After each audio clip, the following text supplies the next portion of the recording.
Hello and welcome everybody to this week's webinar. I'm Nick Garden, the Manager of Derivatives at the NZX. This week we're very excited to bring you what we hope will be an enthralling debate between a formidable panel of trade policy leaders. In today's session, we're going to cover how the pandemic has impacted trade policy, the future of the global trading system, and the increasing politicisation of dairy trade. So it's no small feat to condense into an hour. We will be taking questions throughout the webinar, so please don't hesitate to ask anything you're keen to know, and just keep these coming in. To submit a question, you'll see a GoToWebinar application on the side of your screen. Just type in the grey panel as shown here on screen. If you're having any issues with audio, please just check the following over here. Attendees have been muted, so you shouldn't impact hearing us, but this shouldn't impact hearing us. So we'll also be sending out a recording following the webinar, so you can rewatch and take notes of anything you've missed. And if your audio isn't working, you can pick up the recording. After this session, we'll be taking a break from our dairy-specific webinars for September, but we'll be returning on the 13th to the 15th of October with a packed lineup for this year's NZX Global Dairy Seminar. So typically we hold this event in Singapore, but instead we'll be holding this virtually and free to air. So our full agenda will be released soon, but a taster of the confirmed sessions we've got coming up. We've got Asia's rebound with capital economics, demand trends in Asian food service with KPMG, Rabobank and Fonterra China, the commodity super cycle, dead or alive with BlackRock, and the future of fermented dairy protein with RethinkX and New Culture. To register, head to nzx.com and you can register via the Dairy Derivatives portal. And remember, all of these sessions will be recorded, so if they're outside your time zone, you can pick them up live. So today's session, as the world increasingly becomes more inward focused and as trade becomes a political flashpoint, many are wondering how COVID might amplify the retreat of globalisation and trade liberalisation. So today's panel, we're going to discuss this developing environment and the implication for the export of dairy products. It's pretty difficult to cover the depth of experience our panelists bring in a punchy intro, and frankly, I think you'd rather hear from them than me, so I'll keep it brief. But firstly, from the Directorate of Agri and Rural Development at the European Commission, we have Mr. John Clarke, Director of International Affairs. John is responsible for multilateral negotiations with the US, Japan and Africa, and prior to this held the portfolios, the Asian and Latin American portfolios. He's also heading the EU delegation to the World Trade Organization, or has headed the EU delegation to the World Trade Organization and the UN in Geneva. From the US, we have a man who's been Governor of Iowa, Secretary of Agriculture in President Obama's cabinet, and is now the CEO and President of the US Dairy Export Council, Secretary Thomas Vilsack. And finally, representing New Zealand, we have the Honourable Tim Groser, who until late 2018 served as New Zealand's ambassador to the US and prior New Zealand's Minister of Trade and Climate Change. So not only do we have a panel with credentials, but thankfully for me, we've got a moderator to keep them on their toes. Our moderator today is Hosuk Lee-Makiyama, Director of ESIP, a trade think tank and early advocate for the EU-NZ FTA. So a very, very warm welcome to everybody online and to our panelists and our moderator. And with that, I'm going to hand over to Hosuk to kick off today's session. Thank you so much, Nick, and thank you everyone. And it's great to hear that we have over 500 people joining us. It's good evening, Tana Kotsui, Tana Aihai from Stockholm, Sweden. I apologize for the bad pronunciation. It's an great honor joining you today as your moderator. And it's actually a rare treat for me because I'm rarely seen as a moderate person on trade, so therefore I don't get to moderate that very often.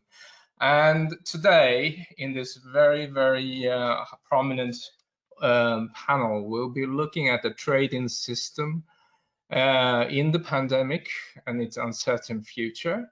I think, well, considering you can see now in the backgrounds that we are all confined within our area, well, in our offices and in our homes, I guess. it seems that wherever COVID goes, New Zealand, the US, Europe, the virus seems to have amplified many of the pre-existing political and economic problems we had in our economies. And I guess the trading system is no exception. Just to set the scene, I looked at some quick data before I came on, and the latest IMF data seems to suggest that we are looking at a contraction of about 11% in international trade, which is almost double the GDP drop that we will be seeing at 2020. And in short, we are looking at a massive demand contraction, supply chains disturbances, but we also have trade war, not just between United States and China, but we have minor trade conflicts, or major trade conflict, if you so like, between the EU, China, EU, US, and everybody involved. And apologize for the levity, but I don't think I have participated in a single trade seminar in the last 20 years where we haven't actually said that the multilateral system and the trading system is not at a critical juncture. Today is no exception, and particularly so perhaps. So we have a lot of things to worry about. So I will begin perhaps with the first question to you, Secretary Thomas Vilsack, or can I call you Thomas, if I may? Sure, Tom, will work. So Thomas, what has been your biggest worry in the international trading environment over the past few months? We have a lot of things on our mind. So of all the things and other things that might be specific to US, where we are living in interesting times, not least trade is very high on the election agenda as well. So all in short, what keeps you worried at this particular moment and for the past few months? Well, our dairy exports actually have increased year to date by a fairly significant amount. So you would think that my deepest concern would be the disruption of the supply chain, or the fact that we've seen a disruption of the traditional channels of food consumption in many parts of the world. My biggest fear, however, is whether or not this particular pandemic begins to create a greater political impetus for food nationalism, for countries beginning to focus more on trying to maintain and protect their own industries at the expense of potential export opportunities for other countries. And obviously, at the end of the day, that impacts consumers, it impacts jobs, it impacts the global economy. So that is my biggest concern, because I do believe there is a growing sentiment suggesting that it's you're going to just take care of yourself, and the rest of the world's going to have to worry about itself. And I think that would be an unfortunate circumstance for all of us. Well, we certainly see unilateralism everywhere, and not just in dairy, but across the board, I guess. And this is basically an attempt to externalize all the domestic cost. I'll turn to you, Tim. Long time no see, by the way. How are you? So from New Zealand, you have less concern, well, not less concern perhaps, but you have less to worry about than, let's say, than United States and China and Europe in terms of COVID-19 and its impact. Certainly you are impacted by the global markets. Please, what's your biggest worry at the moment? Of course, you're correct in terms of the impact of the disease on what we call our team of 5 million. The impact has been among the lowest in the world. We've only had 24 deaths. But in terms of the economic impact, first of all, I'd say it's been an absolute catastrophe for our services exports. Our tourist industry has been completely decimated by it, and that's the largest employer in New Zealand. In terms of dairy, I think we're going to get onto that later, so I'll just make a general point before we get into dairy. The impact has been extremely small, actually, and in some cases, paradoxically, even positive, for reasons I'll elaborate on the dairy section of our discussion.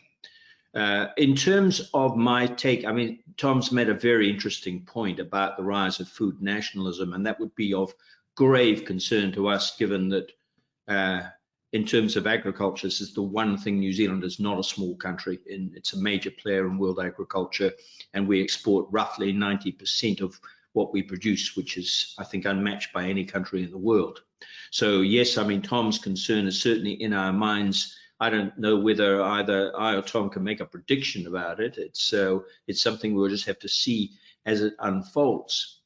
But let's not forget that the fundamental structural problems that we've been talking about for all of those seminars that you participated in over the last 20 years, using the word crisis, Hosuk, has been 25 years in the making of vast underperformance by the WTO, increasing drift away from it as the go-to place for international trade policy. That remains completely unresolved and is not getting any worse.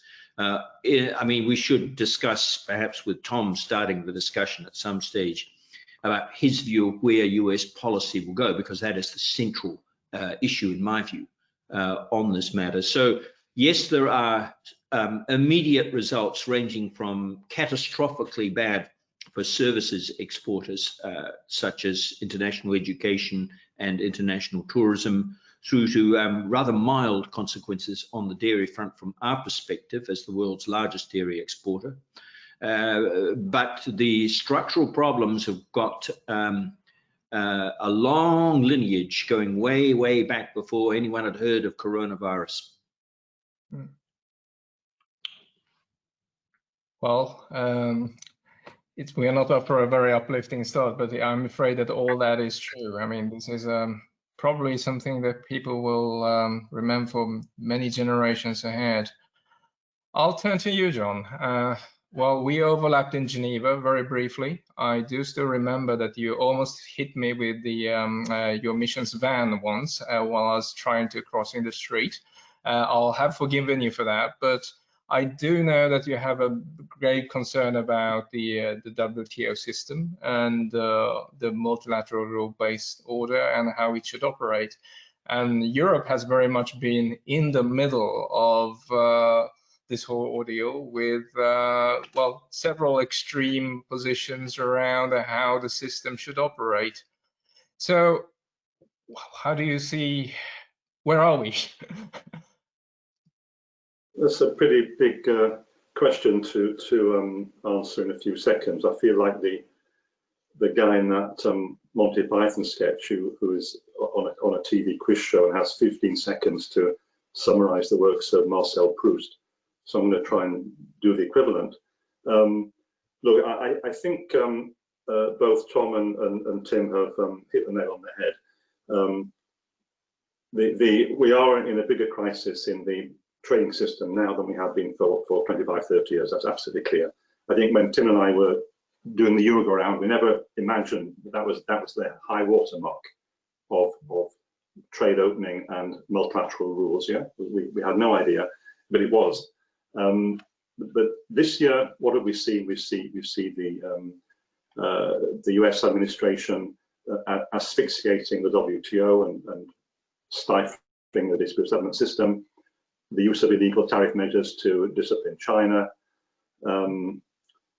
weaponization of trade, German cars being a national security issue, complete contempt for international rules and multilateralism, which the Americans, invented after the war. So there's a growing skepticism about globalization and market openness. We're seeing this all over the world, even in Europe, which has been traditionally very supportive of open trade and trade agreements and markets.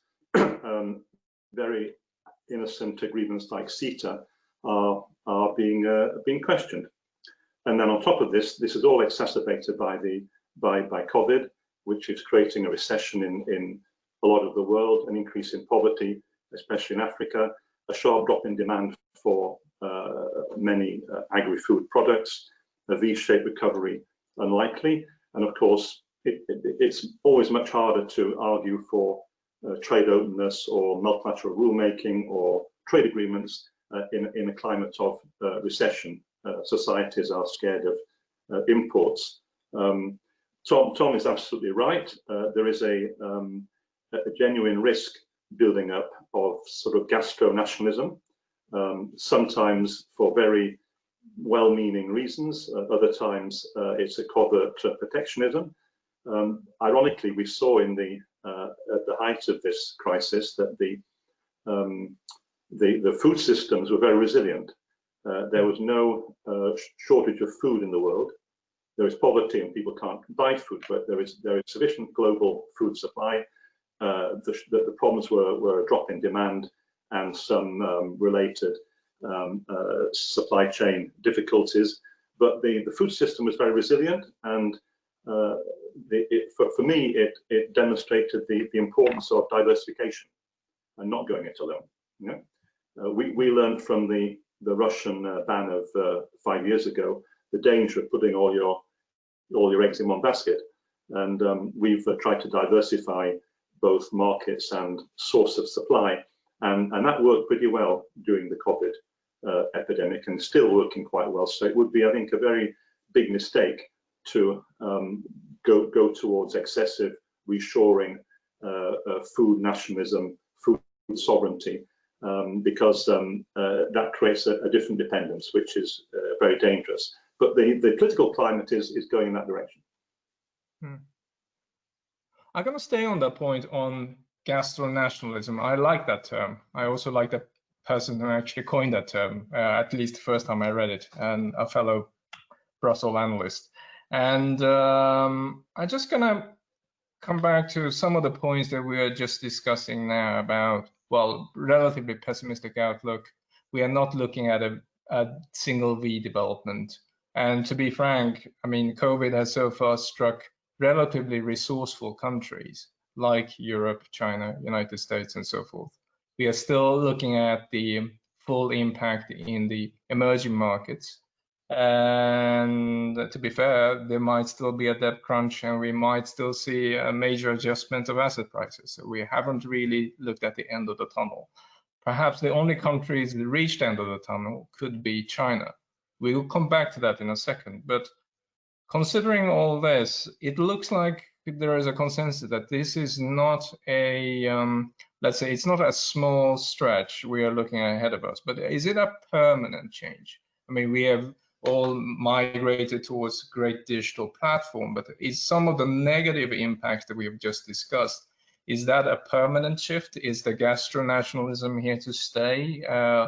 John, you mentioned national security issues. There are a lot of pretexts because we can't actually discuss the text. Is this, we have seen food security measures coming up as well across the world. Are we looking at more onshoring, less diversification, or is this just something temporary? Is anyone want to jump in?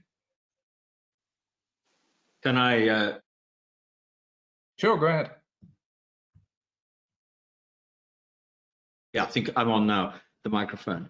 First of all, let's recall that this concept of food self-sufficiency and import substitution is hardly a new concept, and certainly doesn't arise just because of COVID-19.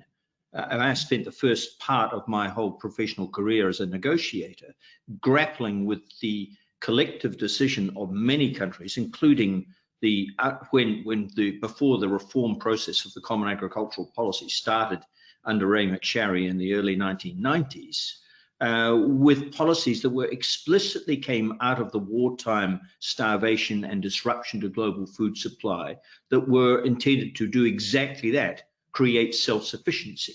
Now, if we analyze that more deeply, particularly with respect to the Japanese attempt to do the same thing, it was a very shallow achievement, because quite often it was overwhelmingly dependent on imported food ingredients and food grains for livestock and so on and so forth. But what we know is that this is not a new idea, and it sprang from the collective political reaction to a disaster.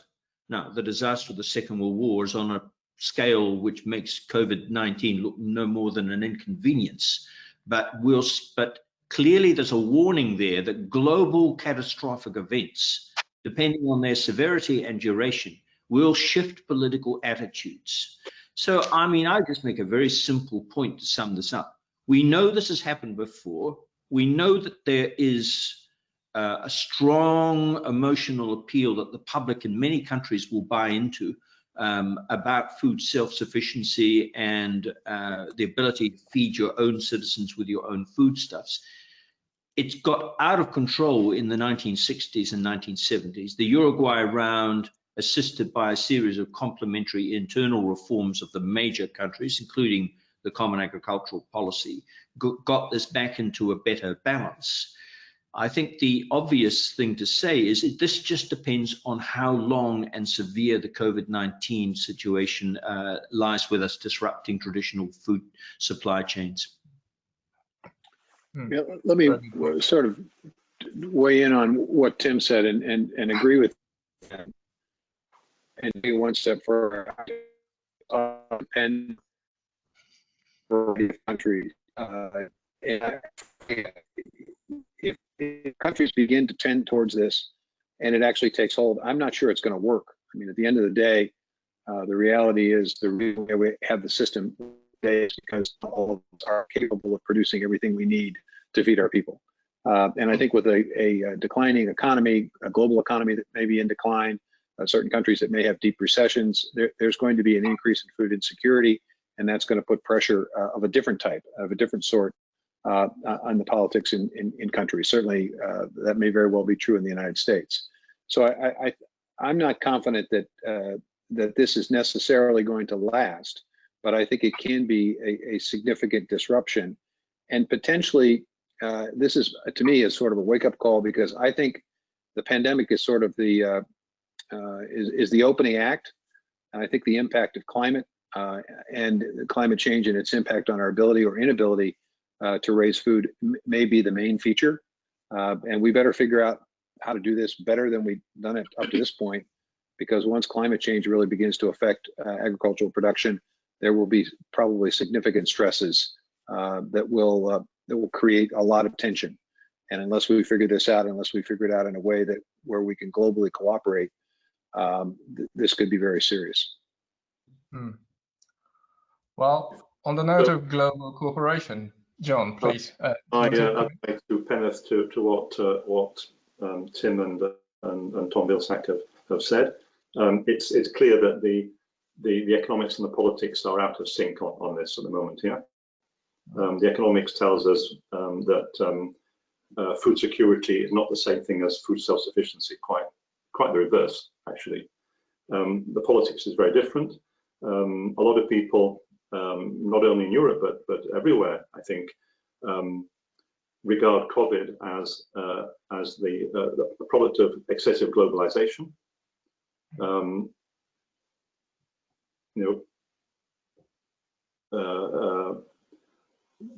Wanting to have less international trade, less exposure, less unhealthy food production systems, and a concern that COVID is being transmitted by international travellers. So it's the reaction to COVID is in part a reaction against globalisation. We're seeing in Europe there were some attempts in March, April by some member states to introduce export restrictions or import restrictions to be more self-sufficient. Luckily, we have a European Commission which stopped it, and we were in the vanguard of the WTO members in calling to maintain markets open, supply chains open, and avoid any export or import restrictions for food. And because of that, the health crisis did not trigger a food crisis. But I can certainly see that there will be continued public sentiment for eating local, a feeling, justified or not, that food is safer if it's sourced only 50 or 100 kilometers away, and we have to be very careful with this sentiment because it's a slippery slope. Indeed, very true. And there's also a difference between the policy response and how business has reacted, because although there's actually a lot of conversation around reshoring and stockpiling. Business actually have reacted to the increased risk from COVID by diversifying even more. We don't see any of the onshoring impact yet in the market data. I'll now continue over to dairy, which, because I know it's a particular interest for our audience here in New Zealand, and the increasing politicization of dairy trade that all of us have mentioned. Now, there has been some distortion that has been phased out, and others have not. Some are perennial evergreens of topics of discussions, and also dairy is quite interesting because many of the negotiations that have taken place are amongst what we would call like-minded countries that share values and have similar ideas around the trading system. Yet we are also fierce competitors in this field. We have now EU-New Zealand negotiation going on, and where dairy is definitely one of the sticking points. We had dairy in TPP, CPTPP, and also the bilateral agreement between US and Canada, USMCA, is kicking in on dairy now. So I'm going to start with you, John, if I may. Yeah, what's your takeaway from the past of EU policy on dairy, and where are we heading? I don't buy the notion that of the increasing politicization of the dairy sector. I don't know what that really means. If it means that it continues to be a sensitive sector in trade negotiations, yes, it is.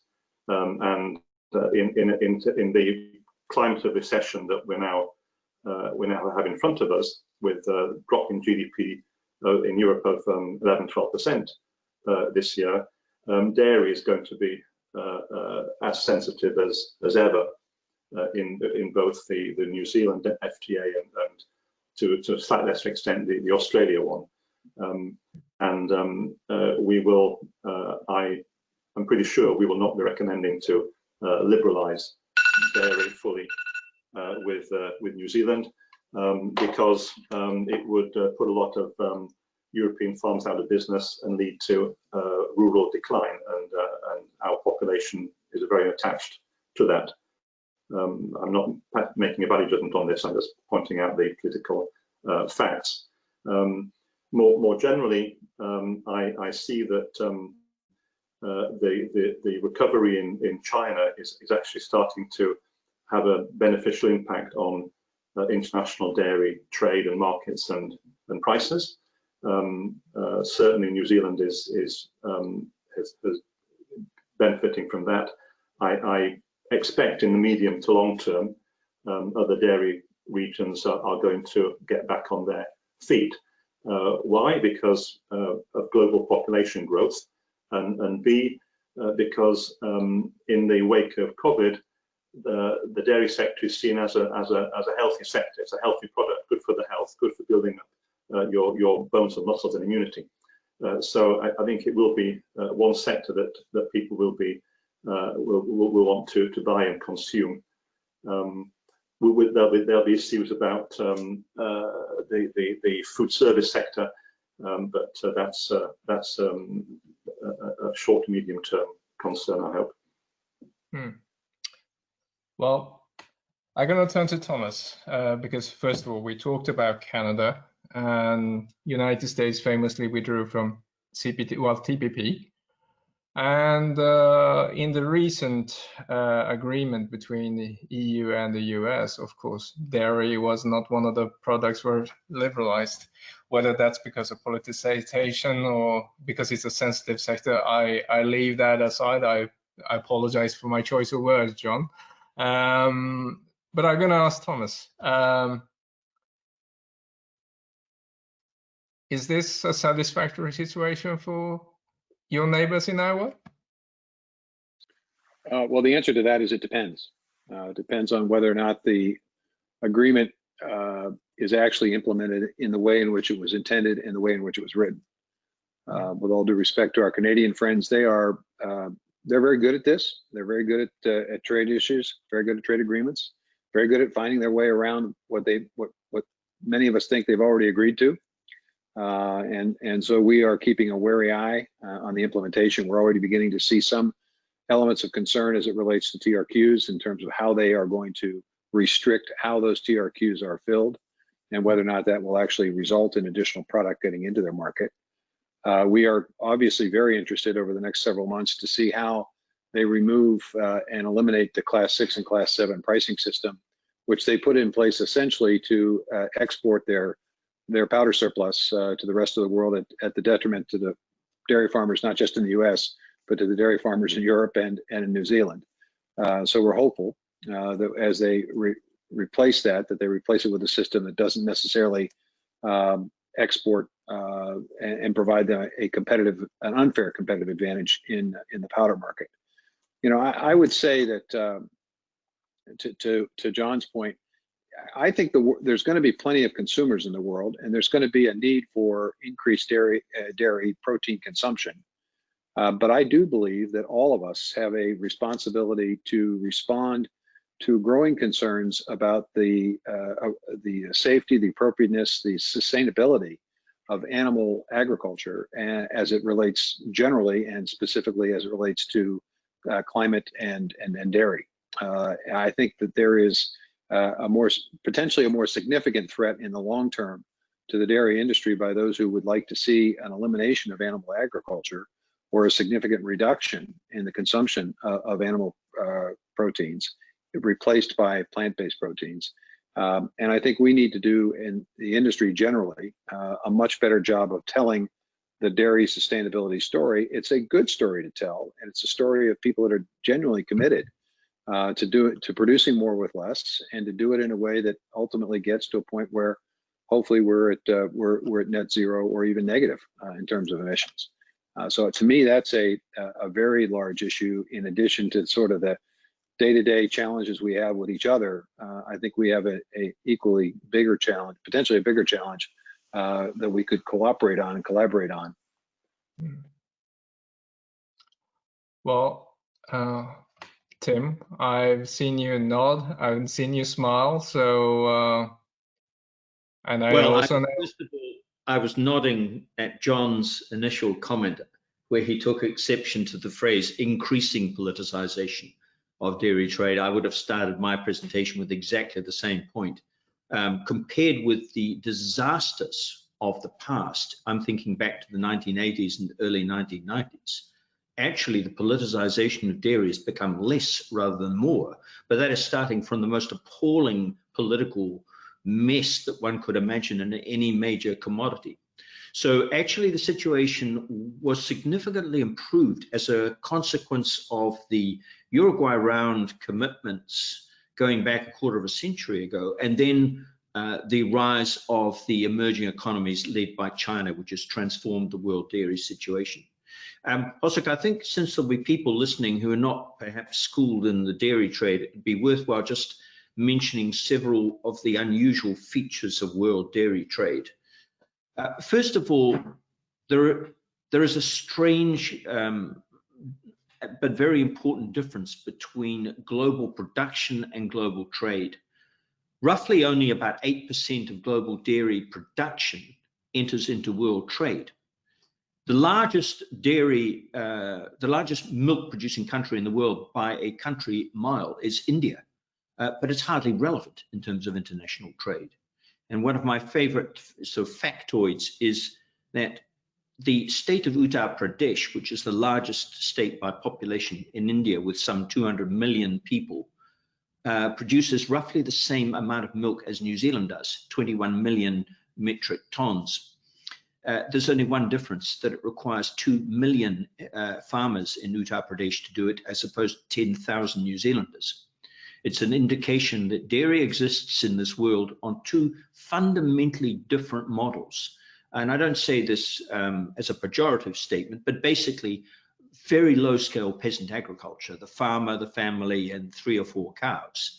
And then this highly efficient model that is either largely grain fed or largely or exclusively in New Zealand's case, pasture based, but is hugely efficient compared with the traditional small developing country farmer. So this is why the United States, European Union, and New Zealand account for around about 75% of world trade in dairy product. And that hasn't changed in 20 years. So what the three of us do will have the most important consequences. Now, in terms of the outlook for dairy, the China angle is of immense importance. I do want to come back to climate change, since Thomas raised this, by the way. And I mean, this has just been an unremittingly positive thing from dairy exporters, particularly New Zealand's point of view. If you look at our, if you ask what's the impact of COVID-19, the first high-level thing you'd look at is, well, what's happened to the world price? Well, we use the global dairy trade platform as the best mechanism for price discovery in the international market, and it's been remarkably stable throughout this period. The latest auction came in on the 17th of August.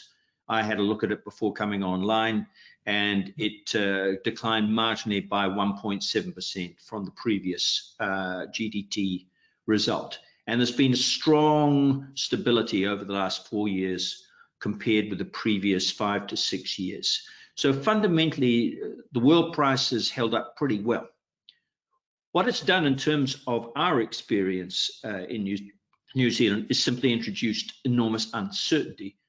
But uncertainty, by definition, relates to the future, not the current or the past. In terms of the most recent past, it's had little effect on, it's had some effect on our food ingredients business because the first thing to suffer the effects of lockdown in all of our major markets are the restaurants, food businesses, and so on and so forth. So yes, it has had some impact on that, and we can see the impact of that spreading into other countries that are important markets for us. In terms of consumer products, it's been positive. I mean, sounds a terrible thing to say in the middle of a ghastly human disaster, but it's hugely increased the demand for infant formula in China, which is a huge product of export interest to us, and whole milk powder. There's probably an element of hoarding going on there. But all our large three major companies, including Fonterra, have produced very good results over the last quarter.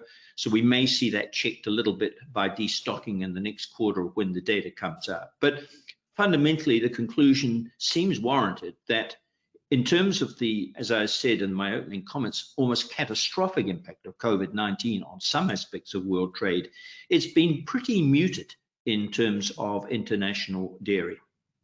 Yeah. And I think the Chinese rebound there is quite interesting as well, because of all the global markets, it's actually the only place where consumer price index on food has been actually relatively stable, and it has actually already bounced back. China is looking at actually a recovery already in the next quarter of 10%, which is quite a significant output. And we will have reason to talk more about China not just in the context of dairy, but also in terms of trajectory of the trading system, because as it looks, we are increasing dependent on not just on Chinese supply chains, but also, as we hear from the dairy markets, we are dependent on Chinese demand. And it's I did want to comment on climate change. Can I just make a few comments on that? Yeah, sure. We'll come to that, I think, as one of the questions, and we'll come to that. But I would like to let John and Thomas come in here as well, because we open up the discussion around China. We have our investment negotiation between EU and China, as well as the bilateral conversation in the phase 1 and phase 2 talks. Which has predominantly been, well, about purchases. And, well, China is the first one to come out of the tunnel, maybe because it's the first one to go into the tunnel of COVID. But we also see that China is unlikely to reform and open up, mostly for domestic economic reasons. And we have tried leverages, we have tried carrots, we have tried sticks. Can I maybe ask Thomas, where do you see China now? How do you see the China challenge for United States? Is anything working? Do you have anything in the trade policy toolbox to, well, I don't want to call a China problem, but I would like to say that there is, of course, a China enigma that needs to be solved. In many regards, China is the untapped growth potential for many of us. Well, it is a very complex issue, and it obviously would help in terms of the United States if the United States had a single position on China. Right now, I think there is still some debate within the current administration about whether or not the United States ought to decouple its economy from China, or whether it should continue an effort at some degree of economic cooperation, some degree of cooperation on large geopolitical issues, but yet also engage in a competition, economic competition. That decision, I don't think, has been fully made. As everyone knows, we're now in a presidential election, and that has a tendency to bring out the extremes. And I think what we're seeing now is a ratcheting up of issues relative to China for primarily political purposes. Following the election, I think it obviously depends on who wins. And I don't think anybody is confident that they know precisely how the US election is going to turn out.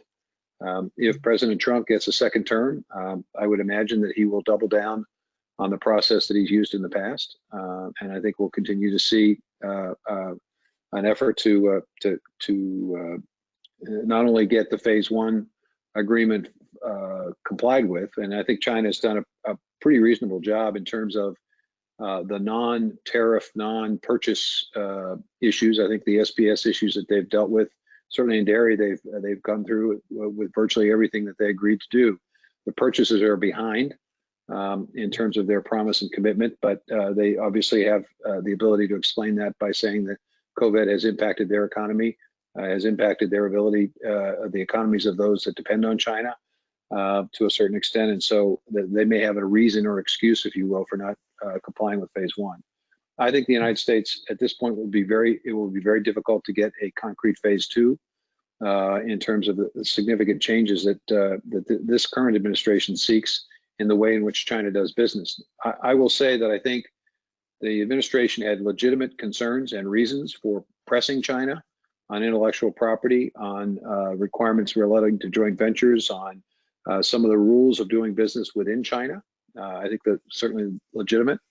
If I have a criticism, and I've said this publicly a number of times, it is that we chose to go alone. My guess is if we had asked our friends in the European Union whether they had similar kinds of circumstances and concerns about China, my guess is they would probably say they did. My guess is if we asked the folks in some other Asian countries whether they face those same kind of barriers, we probably would find folks that would be willing to join with the US. Had we taken time to develop a coalition, the possibility is that we might have been more effective in getting China to consider some significant changes as opposed to simply purchasing more products or doing SBS issues that frankly they had agreed to do over a long period of time. So I think it's uncertain. If Vice President Biden wins, I don't think we'll see the kind of decoupling conversation take place, but I do think you'll see a concerted effort to strengthen and to improve and to reform and to make more efficient and make more effective international bodies and international organizations that could potentially provide us additional leverage to get China to comply and to sort of work within the world system. Well, luckily for this conversation, European Union is actually sitting right next to you on the box to your left. So I'll go straight to John.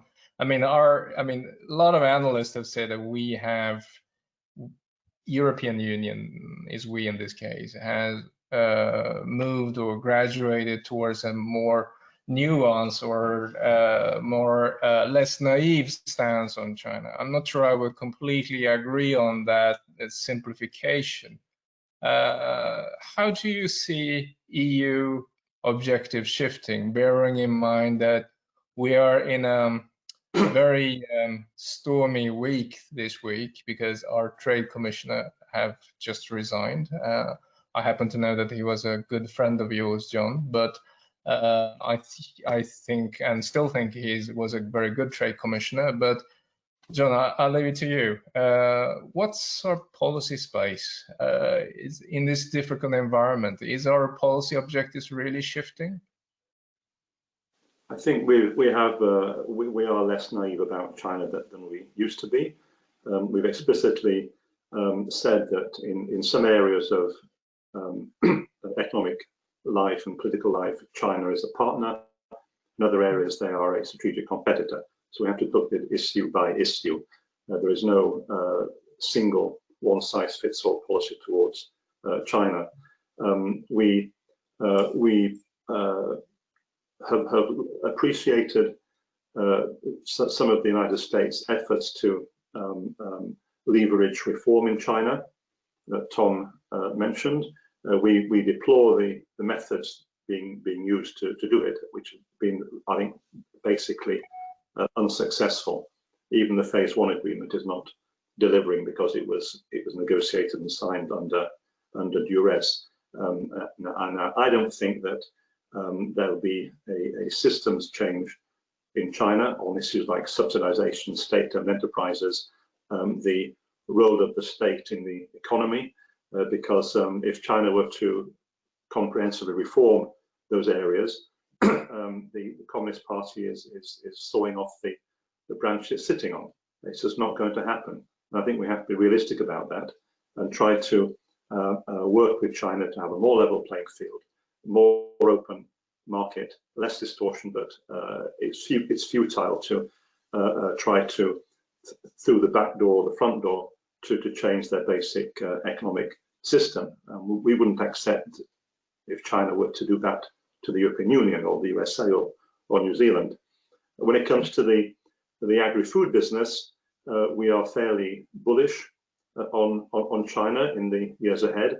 There's a great appreciation amongst the Chinese middle class of European food and drink. It has a reputation for quality, sustainability, safety, etc. Milk powder, infant formula, wine, etc. I mean, it's all there. So I think China will continue to be an very important market for us, the second biggest market after the United States. And the investment agreement that we hope to conclude around the end of the year will go some way towards improving the conditions and the level playing field for European investors in China, both on goods and services. We also have negotiated in recent months an agreement with China on GIs. I know that Tom is very fond of that subject, and that's, I think it's a positive sign that we can work together on areas of common interest and negotiate trade agreements from time to time. Well, who knows? Well, on that note, we are going to talk more about not just China, but also the question around climate. We have received several questions around greenhouse gases, and it has come to my attention, Tim, that New Zealand dairy has a very good, a very low carbon footprint. And the question is that going to be a competitive advantage? John mentioned infant formula. I happen to know that New Zealand didn't used to make infant formula until China actually demanded it. So now there is a New Zealand product, and it's a major export product as well. Is green milk, if I may say, is that a new competitive advantage? And or are we risking seeing sustainability and GHGs and emission trading systems becoming a form of trade barrier in the form of, for example, a border tax adjustment. Please, Tim. Well, the first thing I'd like to do, just harking back to the conversation we've just had on what we do with respect to China, is that if ever there was a case for, I don't know what adjectives to use, constructive engagement, choosing your areas of cooperation, whatever it may be, climate change would have to be right at the top of that list. I think in the long run, it is completely naive to believe that the two largest centers of Western liberal thought, which is the European Union and the United States, can deal with any global issues without dealing with China. Completely naive. And in the long run, that reality will impel some form of strategic cooperation with China. Nothing could be clearer than in the case of climate change, where China is responsible for around 24% of global emissions, which is more than the European Union and the United States put together. Second thing, when it comes to agriculture and climate change, I would like to, because one of my fond memories, I hope you remember this, Tom, but I was convinced when I was climate change minister as well as trade minister that the only solution to agricultural emissions, which I use the figure of 14%, sometimes people bandy around a higher figure around 20, 21%, but that includes land use change. I think it's accurate to use 14%, which is huge. That the only solution was technology. The idea that we would suppress production seemed to me to be naive. And I recall you, Tom, lending me the support of the United States when at that disastrous Copenhagen meeting in 2009, you joined me on the podium to announce the New Zealand initiative to establish the Global Research Alliance on Agriculture Emissions. I remember you saying to me privately as you walked away from the podium, it's about the most useful thing that's happened this week, because you remember that disastrous conference in 2009 when Obama and all the high and mighty politicians arrived to very little effect. So I think the answer is technology. I think that all major countries, including the three entities represented here, two huge entities and one small country, need to get behind technological innovation and proper sustainable management of these issues. I don't think this is impossible. One of the political problems we face, you say we're a small emitter of greenhouse gases. Well, this is a very controversial point to make, actually, Hosuk, because a fateful decision was made in the early 1990s to use production, not consumption, as the metric for measuring any country's emissions. The result of that when it comes to dairy is extraordinary. You are right. The FAO metrics show that New Zealand, of all the major dairy countries in the world, is by far the most emissions efficient dairy producing country, simply because of the extensive nature of our production system. So we produce per unit of output fewer emissions than other major dairy countries.